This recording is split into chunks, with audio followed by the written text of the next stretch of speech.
so much, Abe. Yeah, thank you. So today we're going to talk to you about the results of biodiversity work for the the Wild Acadia project and a vision for citizen science in the future.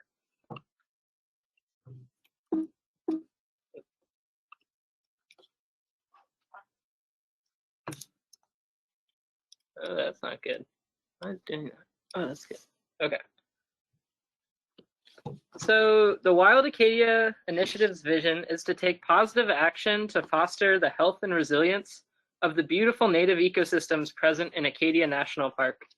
In order to inform beneficial management decisions, we need data to feel the heartbeat of the park's ecosystems.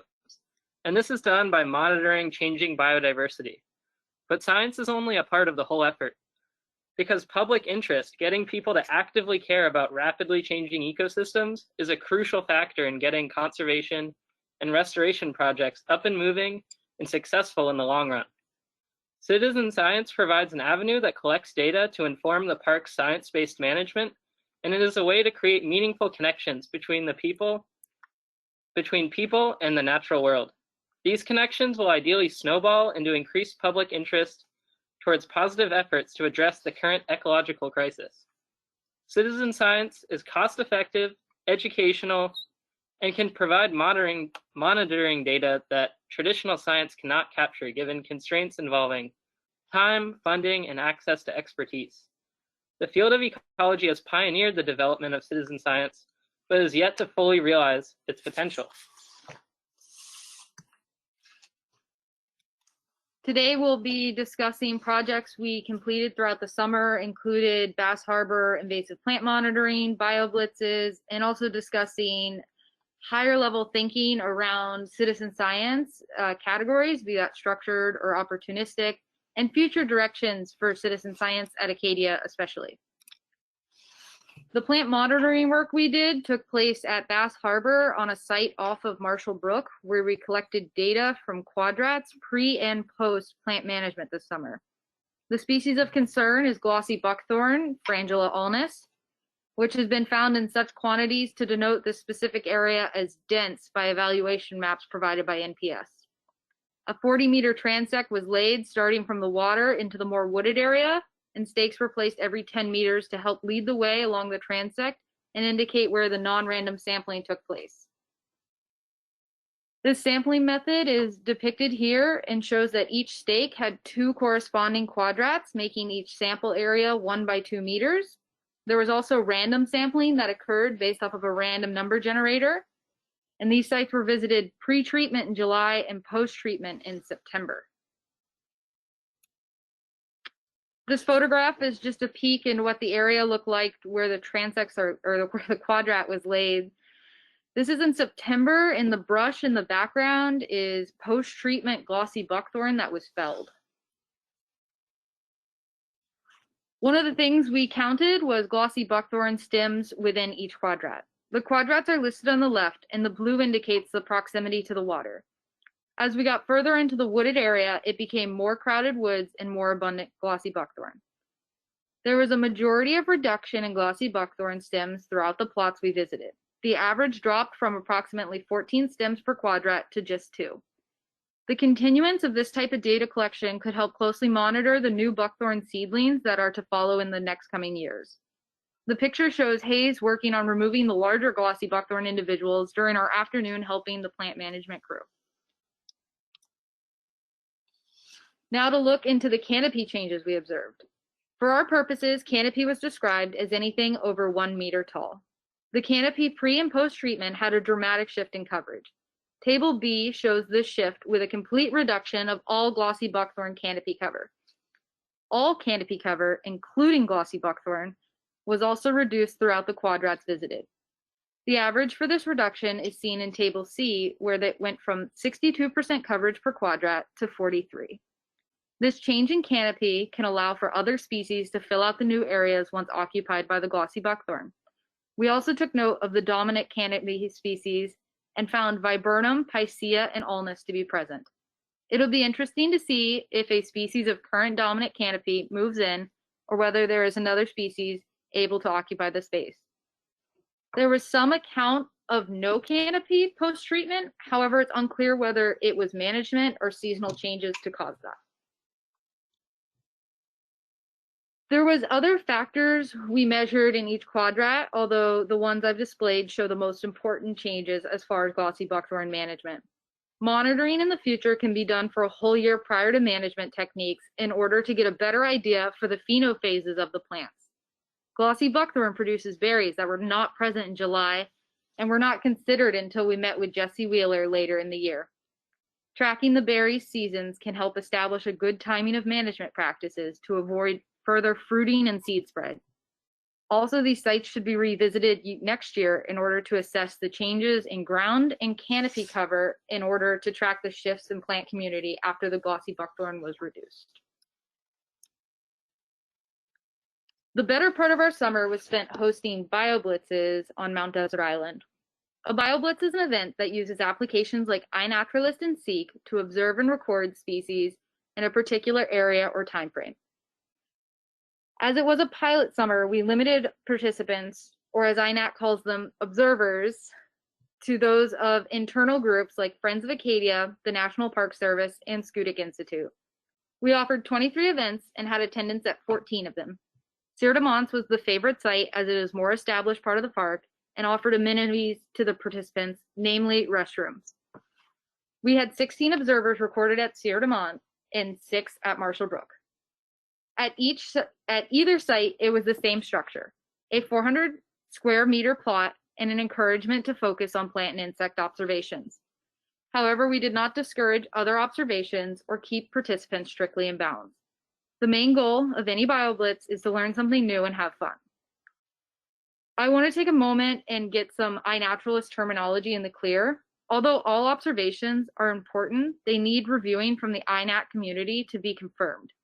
An observation reaches research grade when it's ID'd to species level and agreed on by 2/3 of the community identifiers. These are the ones more likely to be useful for future data mining by researchers. When speaking about observations, I mean all entries into iNat, and research grade is those that have been reviewed by the iNat community and deemed accurate.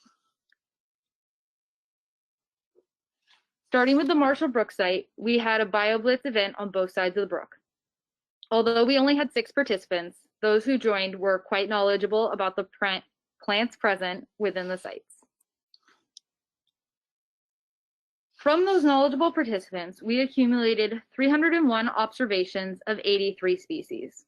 There were 69 research grade observations of 29 species, and the most repeated or top observations are listed. We pointed out the glossy buckthorn to all participants, which is likely why it made it to the top. Outcomes from the Marshall Brook sites indicates a user favoritism for plant observations. Figure A shows all observations made, with 23% of those making it to research grade. All but 2 of the research grade observations were vascular plants. The 2 that were not were a broom moss and otter feces. The bar graph B shows a further breakdown of the most observed plant orders. Asterales and Polales are the most observed orders. Those orders encompass plants like asters, goldenrod, hawkweed, grasses, and sedges. Onto the Sieur de Monts site that was comprised of 2 different plots. Both were visited during each BioBlitz. This is the boardwalk plot. It has previously been a site for invasive plant management. It provided moderate canopy cover and some young glossy buckthorn as well. There was mounds of sphagnum moss and some felled trees, both of which provided a ripe landscape for mushrooms in a drought year. The top observations are listed. We did point out a glossy buckthorn to each group, so it's no surprise that it is again the most observed species. Overall, there was 148 observations made of 45 species found in the boardwalk plot. There was 40 research grade observations of 14 species, making up 22% of all observations. Notably, this plot was enjoyed by participants for its ferns and mushrooms. This is the second Sieur de Monts site, the open field site. It provided less to no canopy cover and was up until recently the site of a septic system. It is now home to various grasses, young trees, asters, goldenrods, and docks. The top observations from the open field are shown. Overall, there was 202 observations made and 88 species found in the plot. There was 70 research grade observations of 45 species, making up 34% of all observations, the highest percentage of all plots visited. This plot appeared to have more flowering plants to capture. Plants with distinctive features are typically easier to ID, which is a way the research grades could have added up. This plot also presented the most research grade insect observations of any plots. It was 18. The overall percentage of insects observations was around 10%, which is found to be similar on all plots. And I believe those research grade came from the amount of bees we found at this plot. Including both sites, the Sieur de Monts observations show the same user favoritism for plant observations seen with the Marshall Brook data.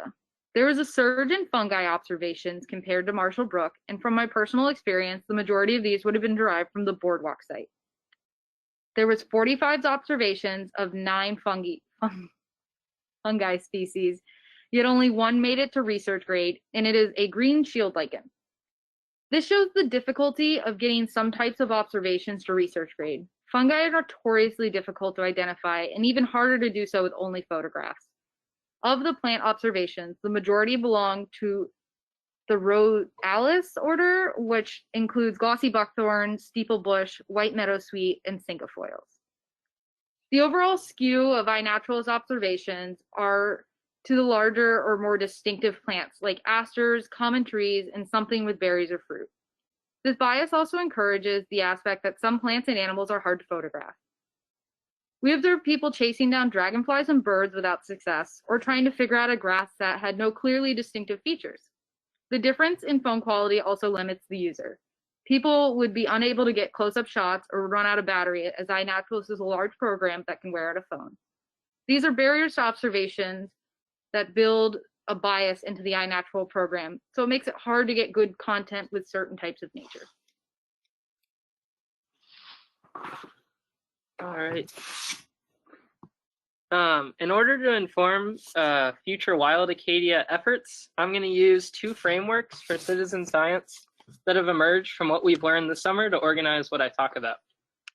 The 2 frameworks are the Opportunistic citizen science method and the Structured citizen science method. One method isn't necessarily better than the other. They both have their own strengths and weaknesses, and therefore work best for different types of participants and projects. So to start, here's a visual of what a structured citizen science effort might look like.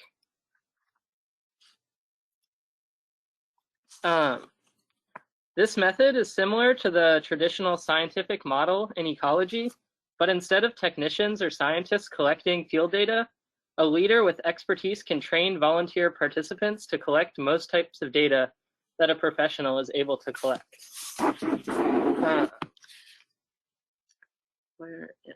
Participants will typically take part in workshops or in the field training sessions where they learn new skills. Because of the time and effort put in on the front end, this method can collect more accurate and complex data. For this reason, structured citizen science can be aimed to answer more specific ecological questions and obtain more nuanced metrics of diversity. This method can be used in hypothesis-driven science research, and projects that are intentional in the questions they seek to answer will be more successful in their scientific goals. This method tends to have lesser spatial and temporal coverage of ecosystems, as programs require more resources and time from facilitator organizations and often take place at specific times and places.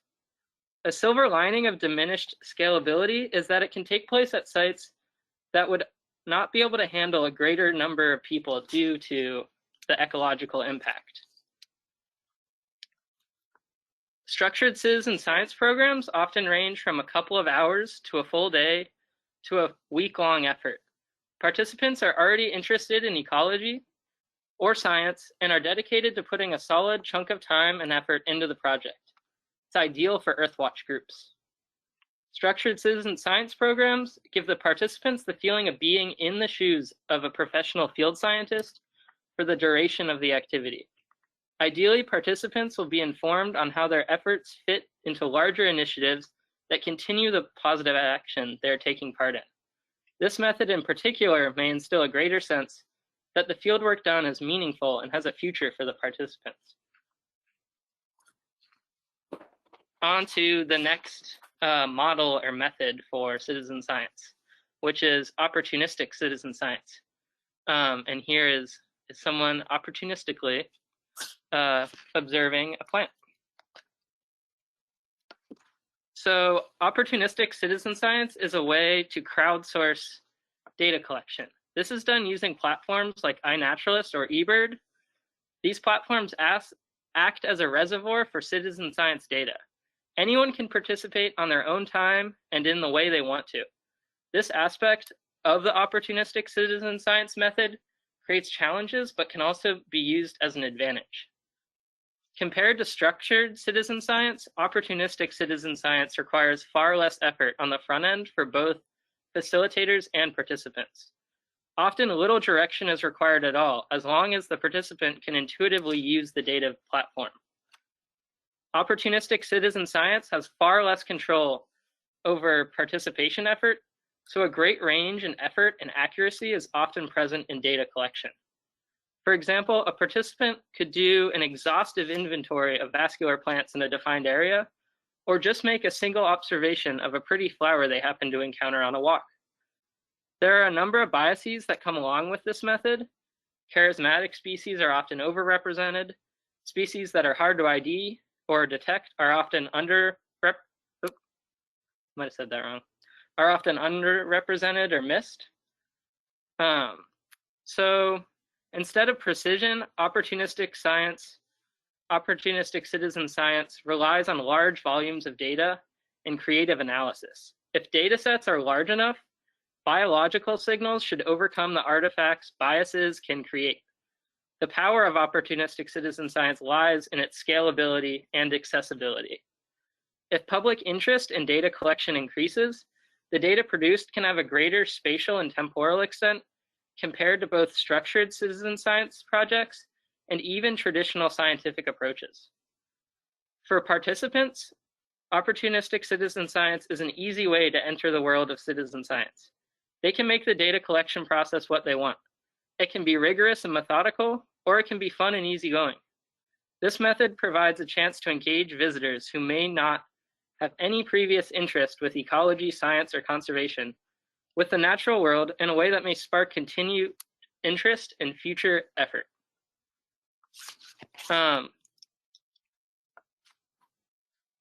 So here's a quick table highlighting the differences between these two models for citizen science.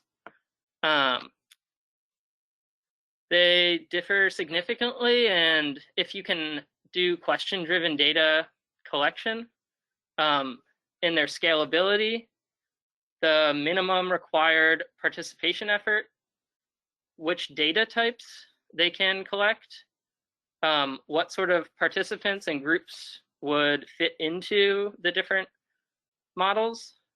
But they both enhance ecological engagement and science at Acadia Park in their own ways. And I'll now get on to our best ideas for how we can use these different models at Acadia. So, Acadia is one of the most visited national parks in the US. In 2019, it saw 3.4 million visitors, and if trends continue, park visitation will only increase into the future. This is an incredible opportunity for opportunistic citizen science, as numbers play into the method's strengths. If even a fraction of these visitors take any part in opportunistic citizen science, the spatial and temporal scale of biodiversity monitoring would be incredible. The scope of this coverage would be far greater than both structured citizen science efforts, as well as most other existing data collection methods. iNaturalist is the tool to use in order to engage most visitors with citizen science. Many visitors already engage with the park by taking pictures on their iPhone. so it should be intuitive for most people to start using the iNaturalist app. This way, the all-powerful tech in our pockets can be used for some good. There are a number of strategies to encourage public engagement with iNaturalist. QR codes with links to iNaturalist and instructions can be placed at trailheads or other highly trafficked areas. Rangers, Friends of Acadia staff, and other park staff can be quickly informed about opportunistic citizen science efforts and can encourage visitors to get involved as well. And real-time data visualization of the data collected and accomplishable challenge activities or badges can incentivize continued observations. These are just a couple of ideas, and there's lots of room for other creative strategies to boost opportunistic citizen science participation. But an important balance to consider is how much instruction is given to potential participants. Attempting to make data collection more focused or accurate can deter initial or casual participants, but at the same time, many participants may find a small amount of instruction to be useful to get started. Now I'm going to cover how structured citizen science could best be used at Acadia Park under the Wild Acadia initiative. The restoration efforts in Acadia National Park see varying levels of evaluation through the process. To better inform future restoration efforts, evaluation is critical to determining restoration success. We should be able to quantitatively show that restoration effort was successful. Extensive monitoring before and after restoration, and in some cases continued monitoring, should be done to evaluate with confidence. Allocating time and resources can act as a barrier to thorough evaluation, but this can easily be overcome by using structured citizen science programs in conjunction with restoration projects. Park science and management leaders could create a unique data collection protocol catered to the specific restoration project. Groups with professional leaders would then collect the relevant ecological metrics before and after the restoration, making sure that the timing and methods of sampling fully capture potential ecosystem change. This could be done with a variety of restoration projects, from invasive removal efforts to projects aimed at returning the park's hydrology back to historic conditions. Not only would the data from this type of citizen science program directly benefit the park's management, but participants would be part of the science that will go on to create a positive impact on the ecosystems that they are learning about throughout the process. To recap, future directions of citizen science at Acadia National Park should take form as hands-off, opportunistic citizen science that is pushed to as many visitors as possible, or as more intensive and focused structured citizen science that can perform rigorous scientific inquiry. Hopefully, citizen science at Acadia will encourage people to start thinking about ecology in their day-to-day lives and promote positive environmental action. Which method is used depends on the desired science and engagement goals, but all forms of citizen science will enhance science and ecological engagement at Acadia National Park. This summer has shown us the power and importance of communication among stakeholders to ensure thoughtful planning for next year. Be it plant management of invasives or setting up an effective citizen science program, it takes collaboration to make it successful. We hope in the future this information presented today can prove useful to inform future programs and help strengthen the relationship between the park and its potential citizen scientists, be that visitors or employees. We'd like to thank all the BioBlitz participants who came out to help us: Seth Benz, Jesse Wheeler, Abe, Brian. We had a wonderful iNaturalist identifier named Rose who did 85 IDs for us, which is quite wonderful. And the majority of the photographs today were provided by Ashley Bowers of FOA. And that's the end of our presentation. So now we're gonna open it up to questions. Thanks a bunch. Really appreciate that, Hayes and Shannon. That was great presentation. We don't have a very good way of giving you applause, but thank you. So we can open it up for questions. Do folks have any questions for Hayes and Shannon? Yeah, it looks like maybe there's some like blipping up on the message thing. Mostly those are applause. Oh, gotcha. People complimenting. One question while we wait for folks to kind of add questions is I think that you had some recommendations too about that kind of opportunistic. Oh, here we go. We actually have a question, so I'll hold my question and ask it a little bit later. But Jesse, do you want to unmute and just go ahead and ask yours? Sure. Nice job, Hayes and Shannon. So I was just curious if you guys felt that structured citizen science would work in areas that are hard to get to. Thinking about how you've been out in the two sites, the Sertimont and Bass Harbor Marsh, and you mentioned how the Marshall Brook was more of a challenge. And so I totally support the idea of evaluating these restoration sites using both opportunistic and structured, and just kind of getting your sense and opinion if you think that, you know, kind of getting into some of the more remote areas would still work with either or both of the formats. I think it would definitely depend on the type of participant you're bringing out. I can foresee if you get, you know, a school group from, say, UMaine to come out and help out, they would probably be excited to bushwhack. For me, one of the limiting factors at Marshall Brook, at least earlier in the season, was the amount of mosquitoes, which are not desirable by anyone, no matter how easy it is to walk. So I think it's just catering the group to the project. Yeah, I don't have too much to add to that. And Bick, do you want to go ahead and unmute and ask your question? Sure. Nice job, both. That's awesome. You did a huge amount of work in not a lot of time and in some difficult situations. That's really cool.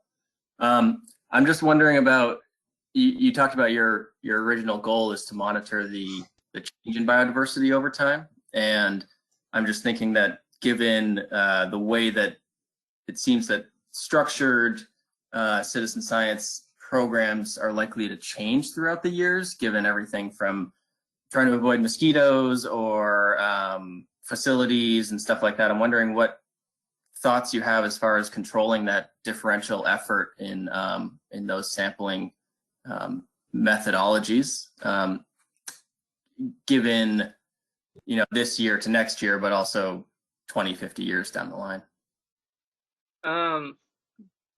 Yeah, I mean, I guess I see that the structured approach, like, there needs to be a lot more leadership higher up, and a lot more like intention going into the project. Like, what data are we trying to get and why? What questions are we answering? What objectives are we trying to get at? And I think those goals need to be stated very early on, and everyone involved needs to, you know, be on board with those goals, and I think that should help like smooth out discrepancies in methodology. Ideally, there would be some sort of standardized protocol for most projects, but I do see what you're seeing, especially being a seasonal worker.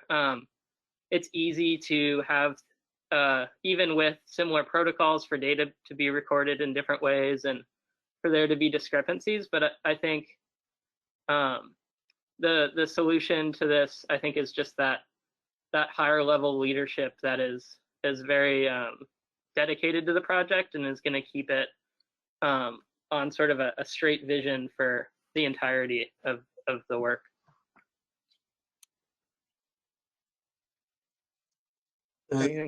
Yeah. Oh, did you have more? No, we answered it. Okay, great. Yeah, I thought it was a good answer. And just to mention too, this year was intentionally exploratory. So to see what to kind of get to exactly that kind of answer to get at how would we design it if we wanted to address more specific questions, and what kinds of questions, what kinds of species would be easiest to track changes in, and things like that. Brian, do you want to go ahead and unmute yourself and ask your question? Sure. Thank you both for all the work that you did. I think it's great. I really appreciate it. And I was curious about how much impact you saw from people on similar sites or the same sites on a regular basis, and whether it was impacting the site or not, and if you had some thoughts as you were there about how you might mitigate that in some ways, if there was impact to the site, how you might shuffle things around to establish, you know, somewhat directed citizen science, but not cause any issues with that process. Yes, we actually had early on a wonderful FOA steward brought up LNT to us, Leave No Trace, and we had thought purely of the science previous to this steward talking to us, and wonderful ideas were proposed as far as changing to sites that maybe have a little bit more durable ground. A lot of our sites were pretty soft. This year for the drought, I think we were a little bit better off because we weren't like leaving massive footprints, but we were trampling sedges, and you could see our social trails by the end of our BioBlitz events.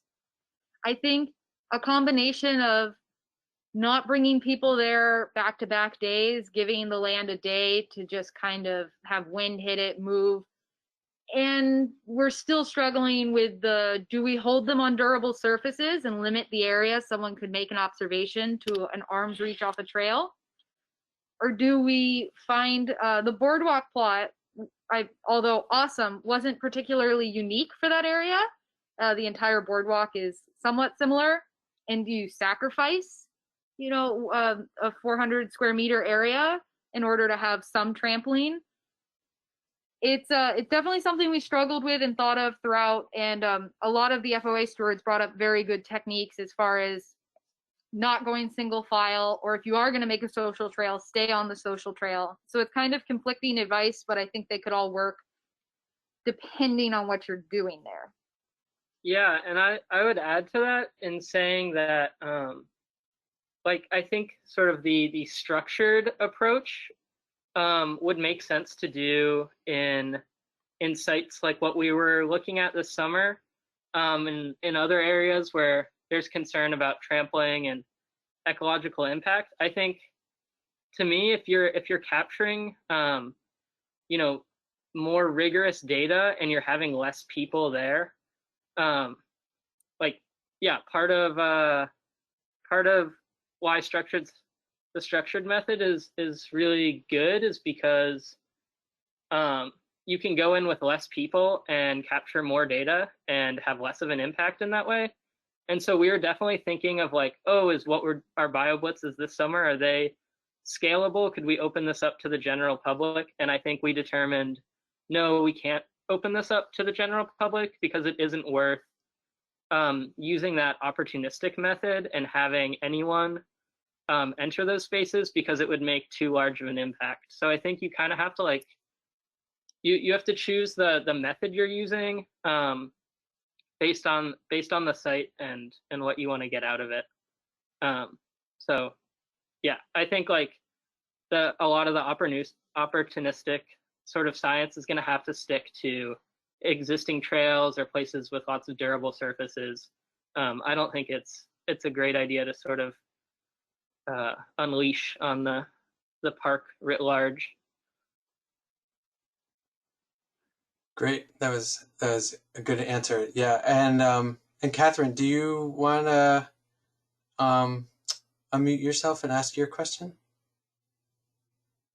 Sure. I was just, thank you, Hayes and Shannon. That was great. I was one of the participants, although I still have a whole bunch of photos that I did not upload, so missing data is probably an issue. But my question was about the species preferences for people. And I'm just curious if you can say more about what species seem to resonate most or least with participants, because I'm just thinking that given what you've found, you know, this is going to work for certain research questions more than others. And if we can find some indicator, the value of sort of identifying some key indicator or flagship species that can serve as proxies for other biodiversity, or is there greater value in just letting people follow their curiosity? Yeah. So I mean, I'm gonna speak to the first part of the question first. If you're interested in like ecosystem change and you want to see like what different plants, what plant communities are existing in a space, a lot of the biases in the opportunistic method are going to really confuse your results a bit, because anything grass-like is going to be underrepresented. Typically, anything with a flower or anything larger in stature is going to be overrepresented. So I guess I think there are times where it's better to just let people follow their curiosity, and I think that falls into that opportunistic model, and just getting people started and on board with the idea of citizen science, and worrying less about the rigor of the data collection, because that's really valuable on its own. And then I think once you are having more structured projects, that's where you can really start thinking about what species might we want to hone in on, what like plant functional groups are we going to try to cover with as least bias as possible, and really capture what's going on in this ecosystem. So I guess, yeah, like it depends, I guess. Do you think, just a follow-up, do you think people did they seem to grasp the difference, right? So going back to the Wild Acadia and the purpose of wanting biodiversity data, of having the restored sites, did you see people kind of picking up on that, or did they just get lost in the sort of wonder and curiosity, the sort of the iNaturalist piece of it? When they walked away, I'm wondering, what are they thinking about restoration? What are they thinking about glossy buckthorn? And so when you say see the difference, it's like, were they able to see the impacts of restoration? Is that what you mean? Or understand sort of what had been done to the sites, and I'm just thinking maybe if you add some pictures of before and after, or something, just help them understand why. Yeah, I think we tried to do that in sort of describing the restoration efforts that have existed at the different sites we take people to, and we would describe this is what it might have looked like before, because we hadn't even seen the sites in the pre-restoration condition. So I think what would be the best option, but also the most sort of intensive option, would be taking groups there before restoration and after restoration, if possible. And I mean, I think that would just make people really see what's going on and feel part of the process, and feel very connected to the work that the national park is doing. So that's not always going to be feasible, but I think that would be the most powerful way to do what you're talking about.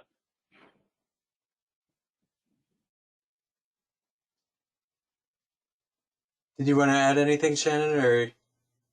I was just thinking, Catherine mentioned photographs, and I think that would have helped us greatly this year. I kind of wish we had them, because Hayes said we didn't even see the plots before.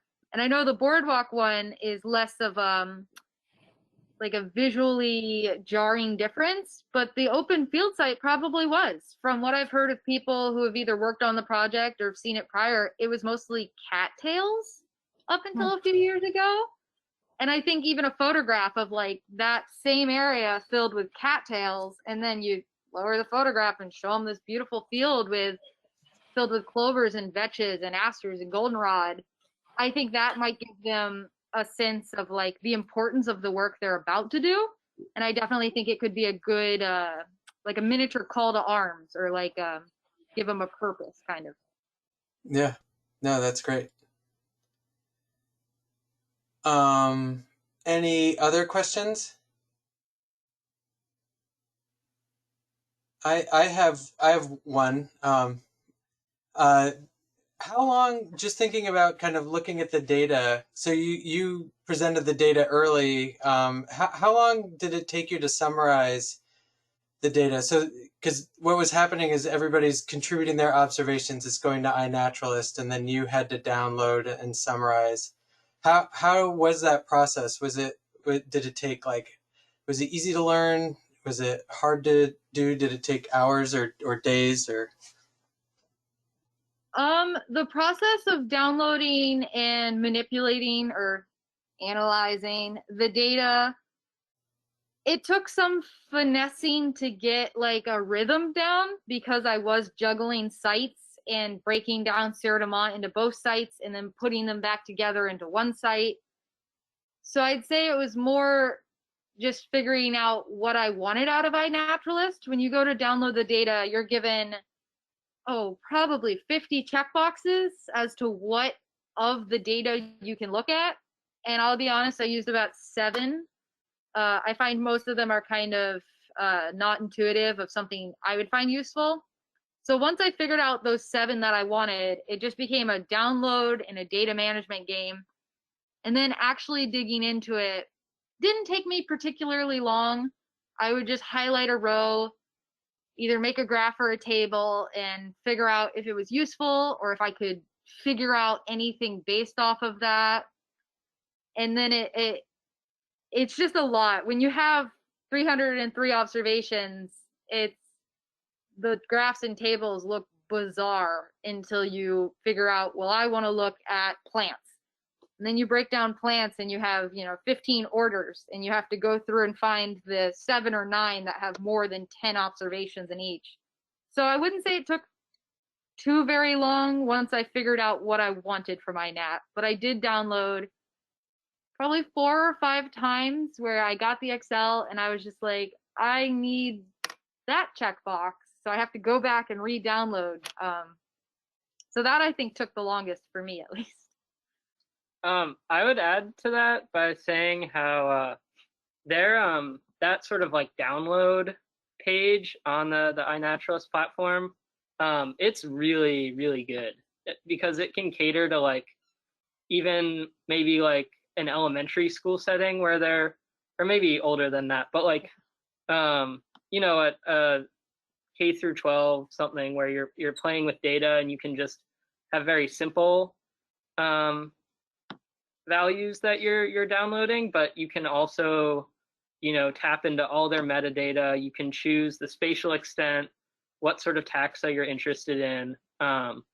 Like that side of iNaturalist, I'm very impressed with, and there's a lot of potential for educators or full-on scientists. Like there's a lot of use to be had there. Speaking in that vein, I created both places and projects. So a place is where I created a polygon or a bound for the area that I was calling the open field. And then I would create a project and I would put the open field into that project.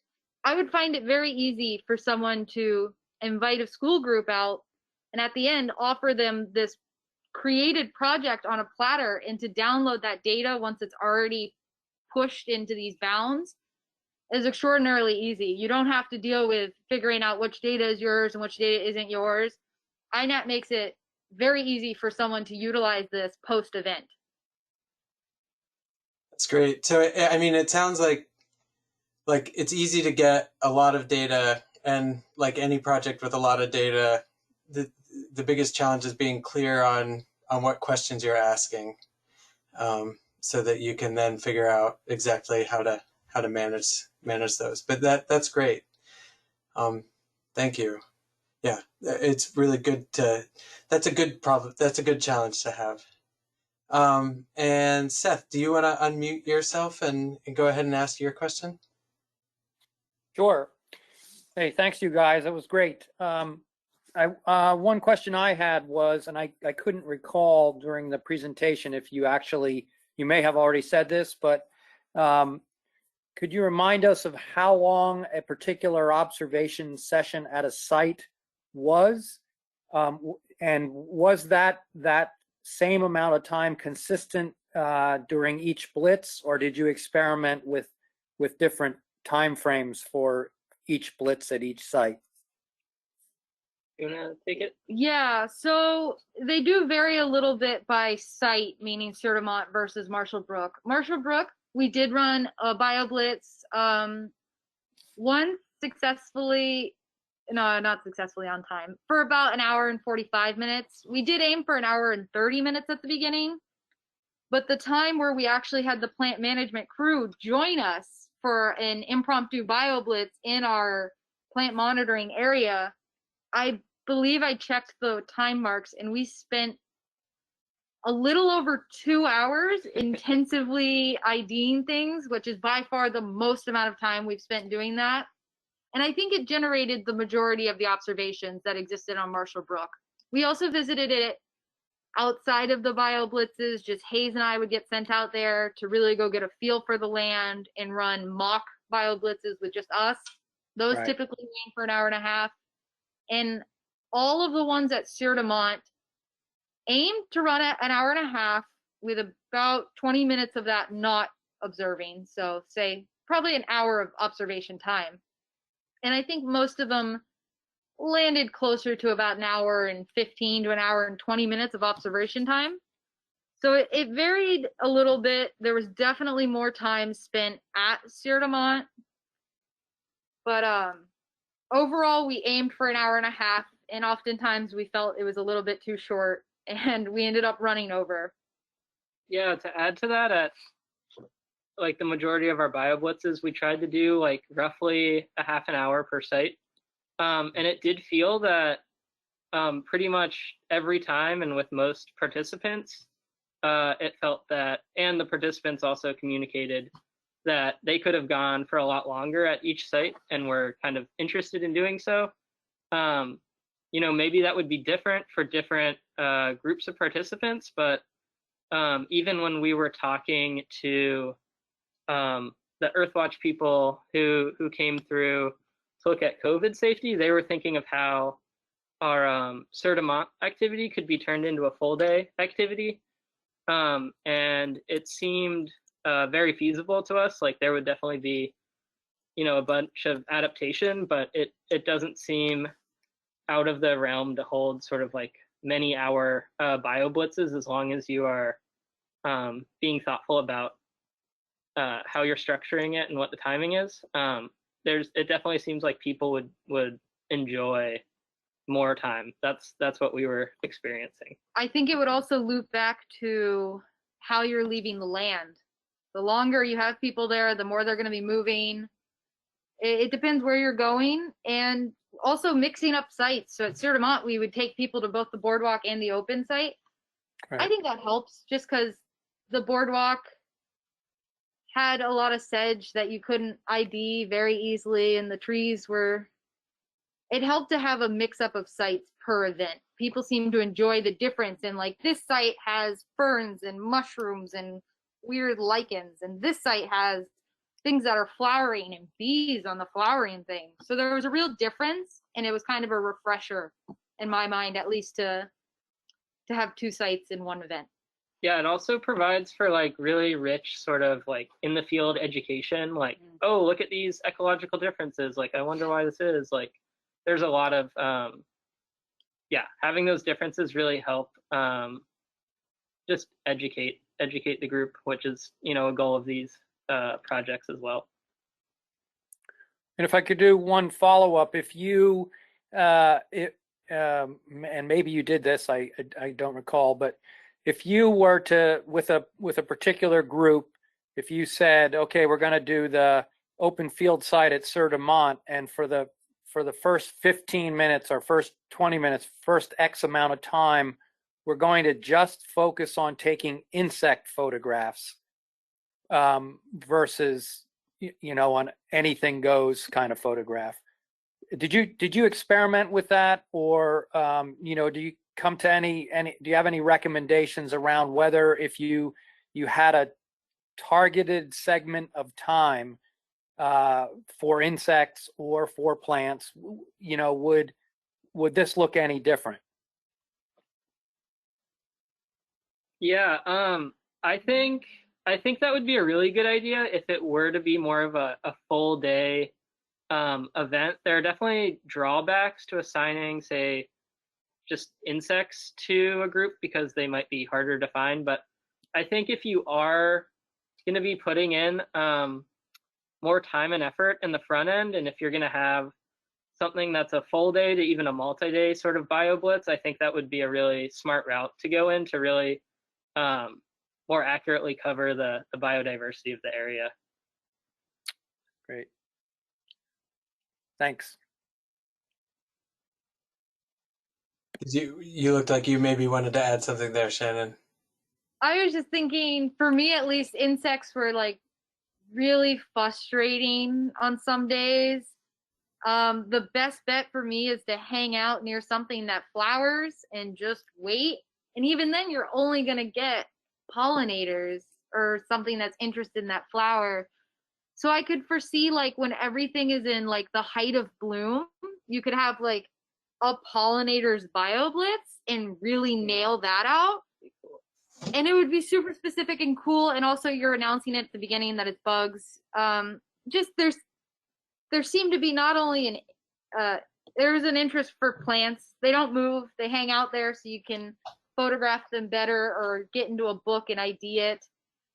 The bugs just proved, or the insects just proved frustrating, but also super rewarding when you actually get one. Yeah, we definitely had like some participants who were like, oh my, I'm gonna find a spider, and like it's my mission. And so it almost like depends on the person too. Like I feel like some people are, you know, they're okay with coming up empty-handed, you know, like 9 times out of 10, and then they get that spider and it's all worth it. I may have missed this. Did you use beat sheets or anything to kind of concentrate? So did that work better for getting the insects to knock them out of the plants and onto a white sheet and take pictures of them there? We used beat sheets only at Marshall Brook when Nick and his very inquisitive daughter was with us, because she insisted she wanted to see things that moved. She had very little interest in the plants that wouldn't move. So I beat sheet with her a lot, and it was quite fun because even the ants were exciting when they're on like a white background. And on that note, it's a lot better for iNaturalists to have that white background. I wish we would have beat sheet more at Sieur de Monts. There was some questionability as far as like, we don't know how many people are going to be there. Touching the beat sheet equipment is a contact point. So I think we were a little timid, and we probably could have done it, but we never quite committed to it. But yeah, I feel like we had really positive experiences and would recommend it for future use. Like it was super useful. Yeah, especially when we're not as concerned with touching equipment in sequence. Yeah. Well, great. I think we'll let that be the last question, and I'll just thank you again, Shannon Hayes, for your work on the project. Thank Seth, I think, for helping to oversee it, and Brian, who's the Wild Acadia coordinator for Friends of Acadia. But really appreciate your guys' presentation, Shannon and Hayes. It was really great, and we will definitely build on your work and use the lessons you've given us, you've learned for how we do this in future years. So thanks a bunch. I really appreciate it. Yeah, thank you all so much. Like we wouldn't have this opportunity without you all. So Yeah. it was really cool. And if you're interested in seeing my very, very confusing data, I have a wonderful Excel sheet with 7 subsheets of me dealing with all the BioBlitz data. Well, we'll definitely take that before you head out. All right. Thank you. And I will stop the recording. And yeah, so feel free to let me know, anybody, if you have any more follow-ups. And thanks a bunch. Cool. Yeah.